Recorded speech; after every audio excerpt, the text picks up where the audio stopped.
own spiritual search is very much so that we could tap into and connect to a power of grace within ourselves. And the more we're tapped into that, the more we can actually, help others.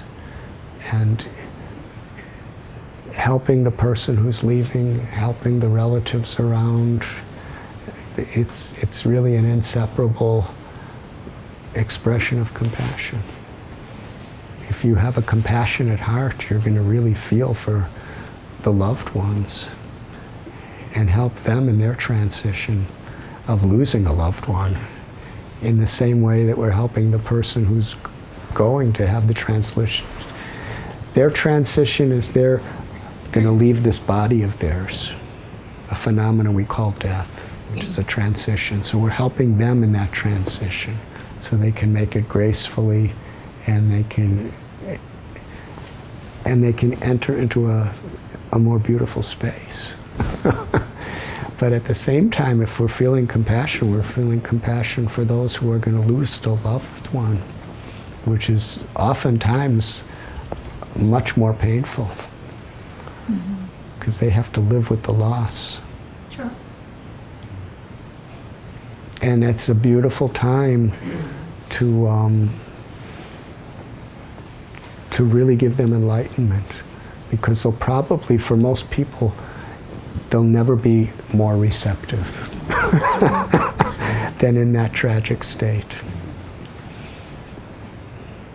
I know when my mother did pass away, I was in India at the time, and I came back to Chicago, and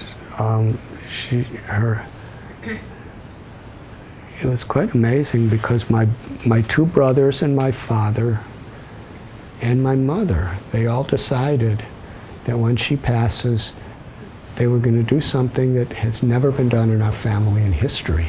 They decided to cremate her. Mm-hmm. And they decided to give the ashes to me to bring to India. Wow. Because she said, she told them, and they really believed it, that she's so proud of what you're doing. Mm-hmm. She wants her ashes in India. So I put her ashes in the river Ganges. And there were like 3,000 people of our congregation praying and chanting beautiful prayers as I put her in the Ganges and in the Yamuna too. And there was a very famous rabbi who was presiding over the last rites at a Jewish funeral home, and they asked me to give the eulogy. I'm a Swami.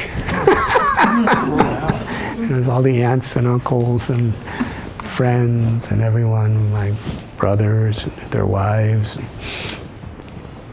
So I spoke. And it was a time when people really were feeling the pain of losing a loved one, because she was a wonderful lady. People really loved her. And I remember some of her best friends were there, the elderly ladies. And I'm not a very good speaker, actually, but what I spoke was really from the heart, and I was speaking, spiritual concepts that I felt that would connect with them. And afterward, people were telling me that it opened up a space in their own lives spiritually that they never had before. Mm-hmm. Now, if I went to their house on a normal day and I told them that stuff, they would have, just eat this stuff and go, But because, the loss of a loved one, because, their hearts were really receptive. Yeah. And it really went deep. So, when people are leaving this world, the loved ones who are left behind oftentimes, need that care and need that enlightenment even more than the people leaving. And compassion is to create an atmosphere where we can offer that to everyone, both the departing soul and the people who are losing that departed soul.